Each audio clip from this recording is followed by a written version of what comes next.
A hallway. Richard's house. 3 years into the marriage.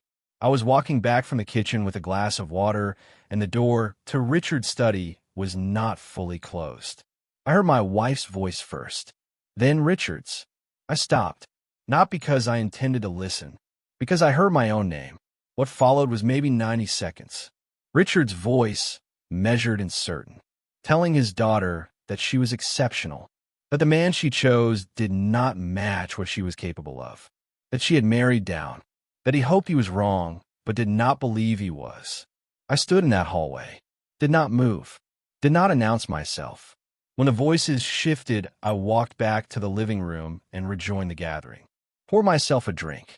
Spoke to no one about what I had heard. For years. That is how long I held it. Richard never knew I had heard him. My wife did not know I had been standing in the hallway. I said nothing at family dinners. Nothing at holidays.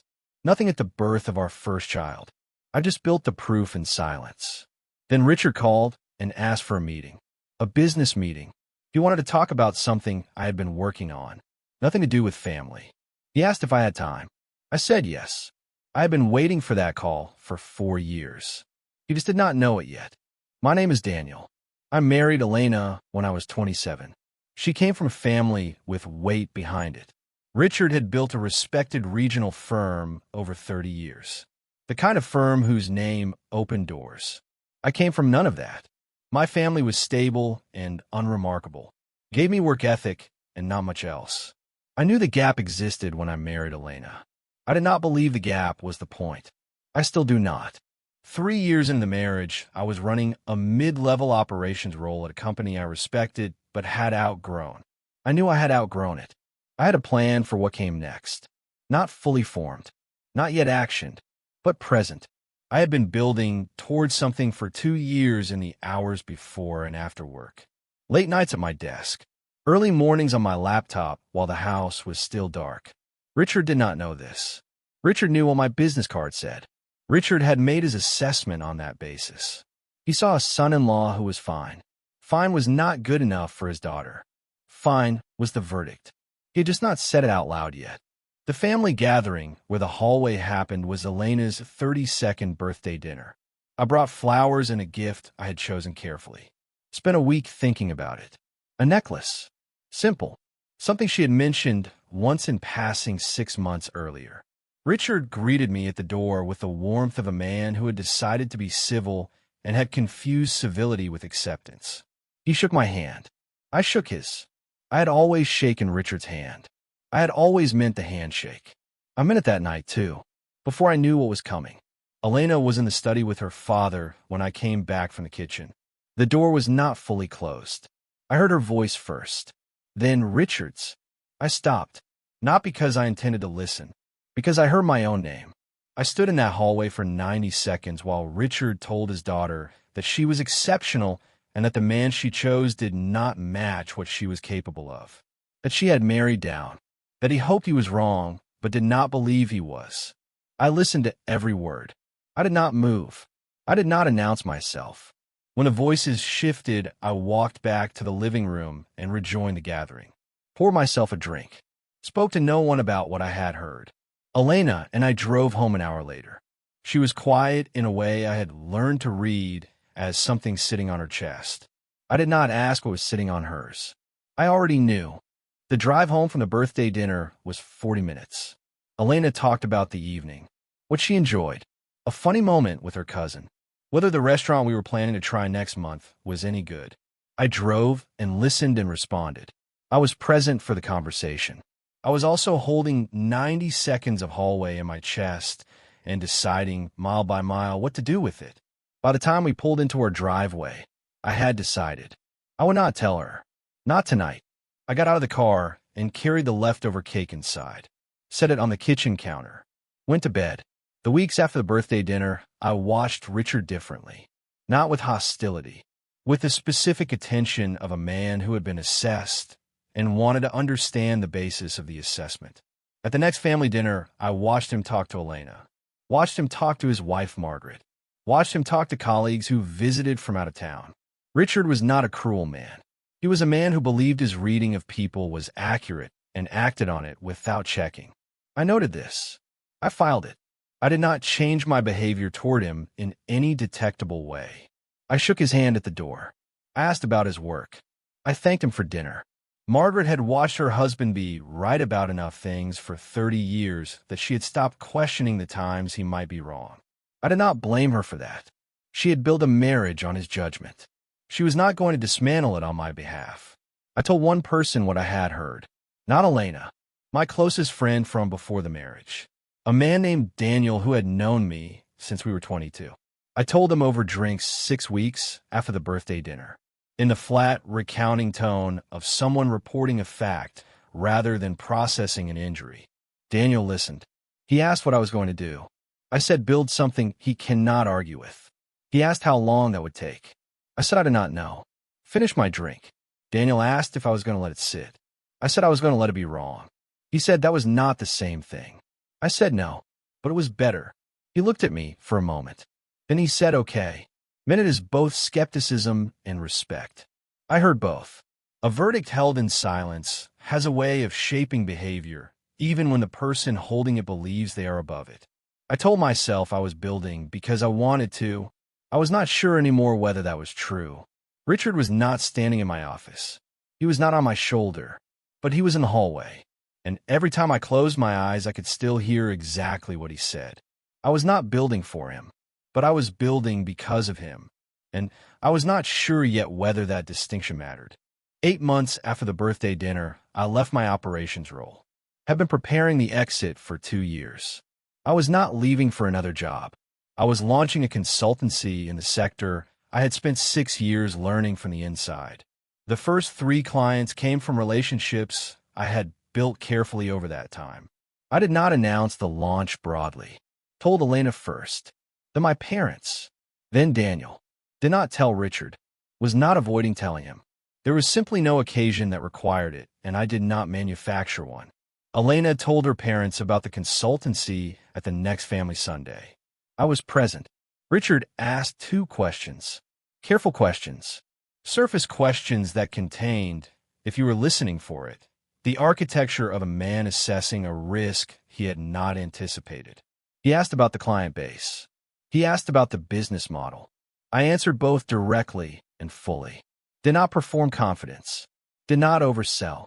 Gave Richard accurate information in the tone of a man who did not need Richard to be impressed.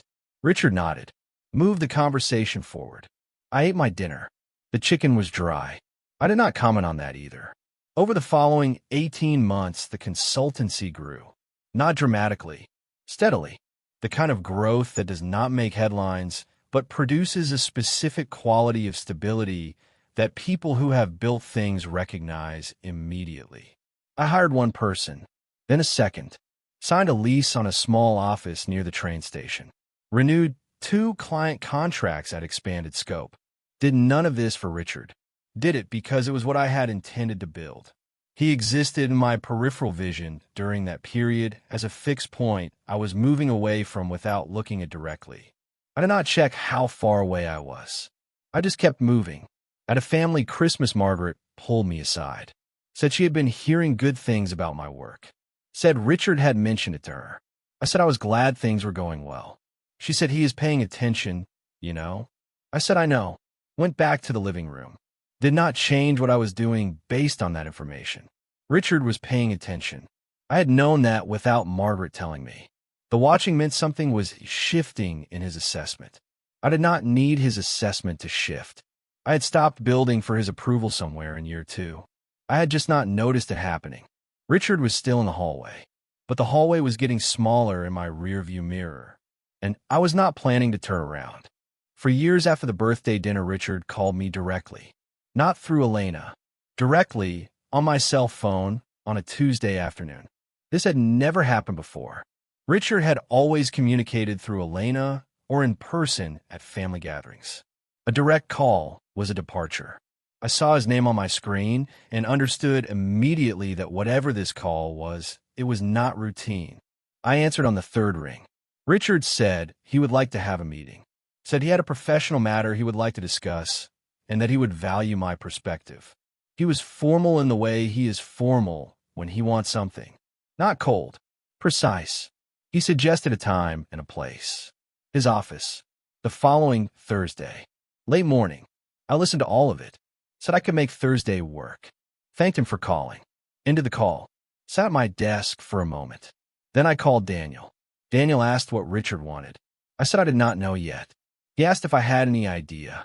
I said possibly. There had been a situation developing in Richard's firm for several months. Something I had been peripherally aware of through industry contacts. A structural problem with one of Richard's key partnerships. A relationship that was fraying in a way that could not be fixed by someone inside the firm, because the inside people were the ones who had let it fray. Daniel said, "So he needs you." I said he needs someone. Daniel said, "How does that feel?" I thought about the hallway. Thought about 4 years of silence. For Thanksgivings. For Christmases. For years of shaking Richard's hand at the door and asking about his garden and watching him not see me. I said I want to think about Thursday before I answer that. Daniel asked if I was going to tell Richard what I heard. I said I did not know yet. He said 4 years is a long time to carry something into a room. I said I know. He asked what I wanted out of Thursday. I was quiet for a long moment. I said I want to be in that room as exactly who I am, not who he decided I was. Daniel said, "Then go." I said I am going. I hung up the phone and sat at my desk for a while longer. The hallway was still there. The 90 seconds were still there. I had not told Richard the first heard him. I had not told Elena.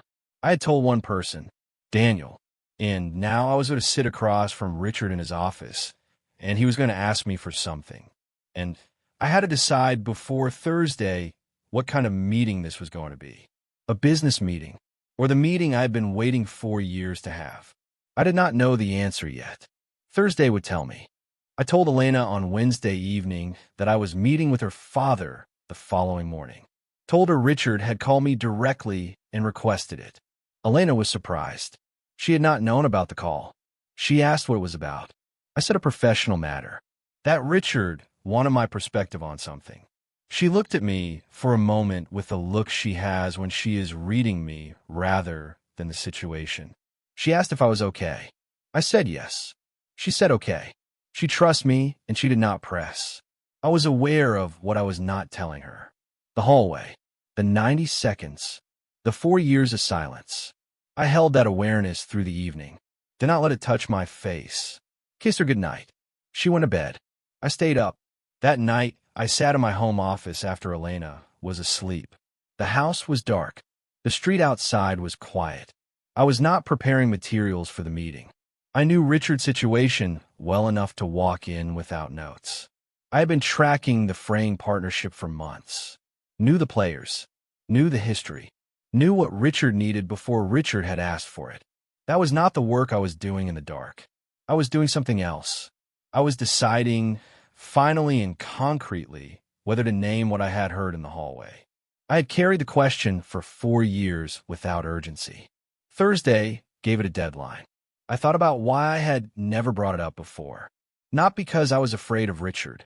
Not because I did not know what to say. Because I had not needed him to know I heard him. I had needed to build something first. And I had built it. Now, Thursday was asking me whether the building was enough or whether I needed the words too. I arrived at my answer around 11:30. I wrote nothing down. Turned off my desk lamp. Went to bed. Slept without difficulty. That told me the answer was the right one. In the dark of my office, I had asked myself whether saying it would change anything that mattered. I decided it would change one thing that mattered. Richard would know that I had known for 4 years and said nothing and built something anyway. That was not revenge. That was the record. The record deserved to be stated once, clearly, in the right room. Thursday was the right room. I would not raise my voice. I would not rehearse. I would simply let him know that the man he asked to meet him had been standing in that hallway, and had been standing ever since. I would help him with whatever he came to ask for. I would do the work he needed, and I would tell him the truth. Those two things would happen in the same meeting. I did not know which order yet. I would know when I walked through the door. Something about not knowing felt right. Not rehearsed. Not controlled. Just honest. Thursday was coming. I was ready. I arrived at Richard's firm at 10:50. The building was the physical expression of everything Richard built. Solid. Established.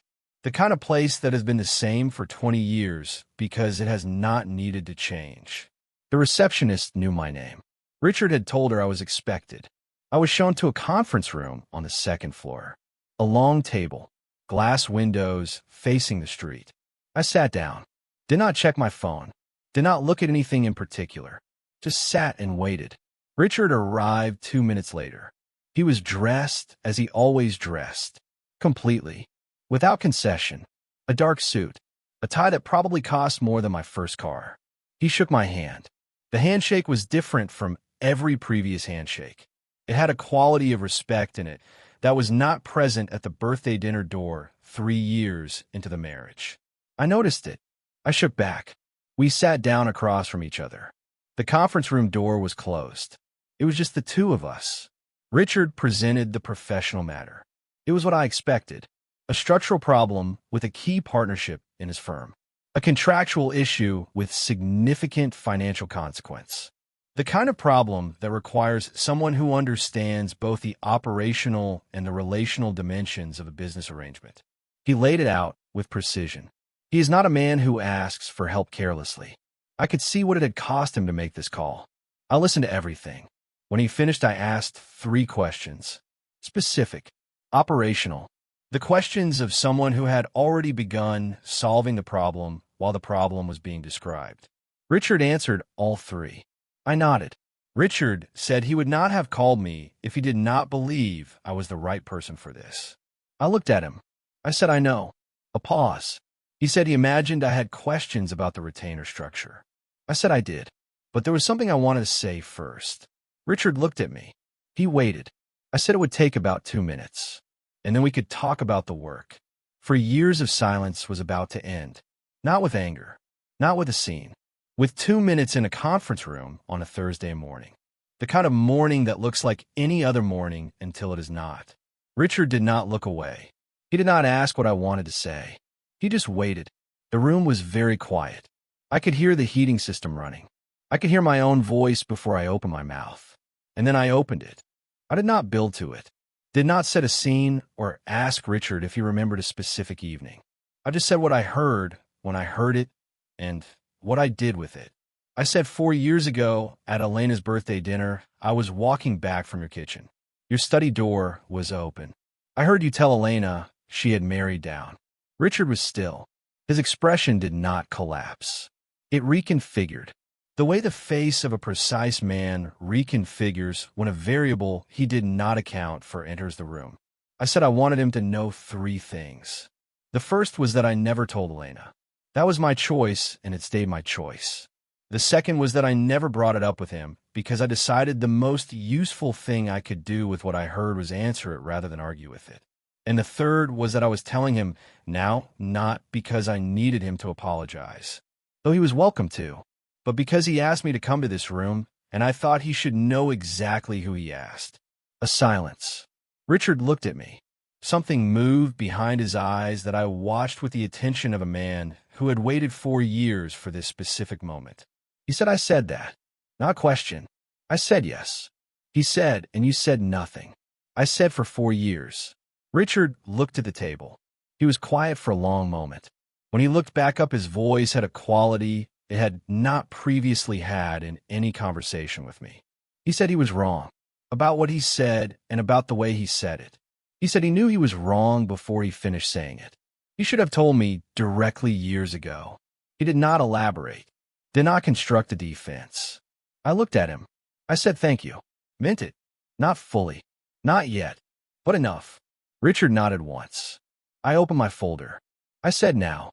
The partnership structure. We worked for 90 minutes. I was sharp in the room. Specific. Useful. The kind of person who makes a complicated problem feel solvable because he holds all of its dimensions simultaneously. Richard watched me work with an expression I caught once and did not acknowledge. It was the expression of a man revising an assessment in real time. He had said I was the right person. Now he was watching me be the right person. Those are not the same thing. The first was a guess. The second was a fact. At the end of the meeting, Richard said he would like to formalize the engagement if I was willing. Name terms. I said I would have my own terms drafted and sent by end of week. We stood. Richard extended his hand. I shook it. The handshake was different again, changed from the one at the door an hour ago in a way that did not have a word but had a weight. I picked up my folder, thanked him for calling me, walked out. The hallway outside the conference room was empty. I did not stop walking. I did not look back. I drove home from Richard's office. Did not call Daniel. Did not call anyone. I drove and thought about the order of things. What to tell Elena? How much? In what sequence? I had carried the hallway alone for 4 years because I did not want it to damage her relationship with her father or complicate her ability to be fully present at family dinners. That reason was real when I first made the choice. I was not sure it was the right reason to keep making it now that the information had changed shape. The shape had changed in that conference room. Richard said he was wrong. He said he knew it before he finished saying it. Those were words I had not expected. They were words I had not known I needed. And now I had to bring them home. I told Elena that evening. All of it. The hallway. The 90 seconds. The decision not to tell her. For years of silence. The meeting. The 2 minutes. What Richard said. Why setback? I told it in order without editorializing. The same way I would tell a story to someone I trusted completely. Elena listened without interrupting. When I finished, she was quiet for a long moment. The kitchen was still. The refrigerator hummed. She did not look away from me. She asked one question. Why did I not tell her at the time? I gave her the real answer. I was afraid it would make her choose between her father and her husband. I did not want her to have to make that choice. She looked at me for a while. Then she said I carried that for 4 years to protect her. I said, and to answer it. She said you answered it. I said yeah. She did not cry. She is not the kind of person who cries in these moments. She reached across the table and put her hand over mine. We sat like that for a while. She said she wanted to talk to her father. I said I knew. She said not tonight. I said no. She asked if it helped. Saying it to him. I thought about Richard's face when he said I was wrong. The way his voice changed.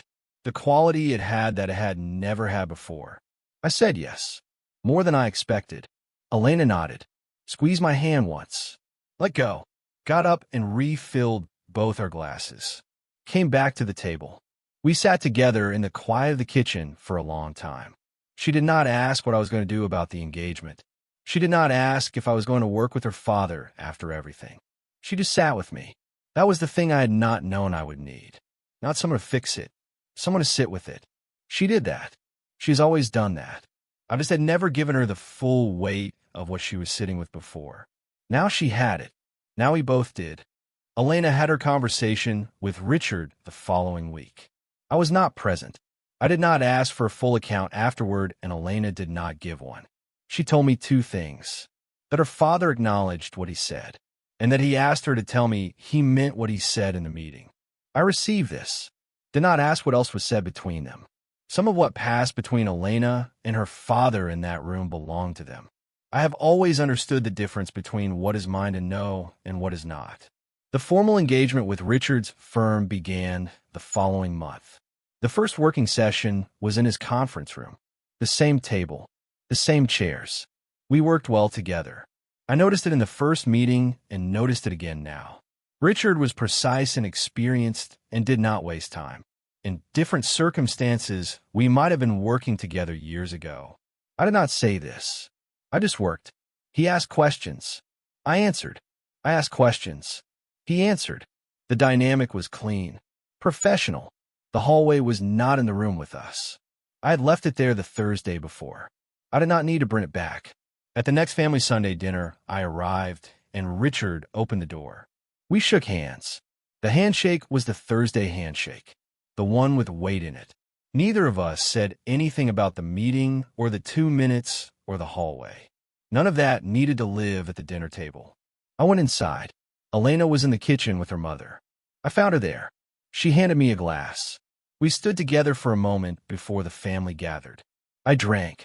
The dinner was ordinary. I was glad for the ordinary. I spent 4 years being told by the one person whose opinion of me I never asked for that I was not enough. I did not argue. I did not defend. I built. And when the man who said it sat across from me and asked for my help, I gave it.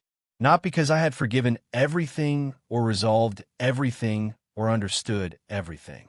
Because the work was real and the help was genuine, and I am the kind of man who does not let what someone once said about him determine what he is willing to do. That is not magnanimity. That is just who I am. I knew it before the hallway. The hallway just gave me 4 years to prove it.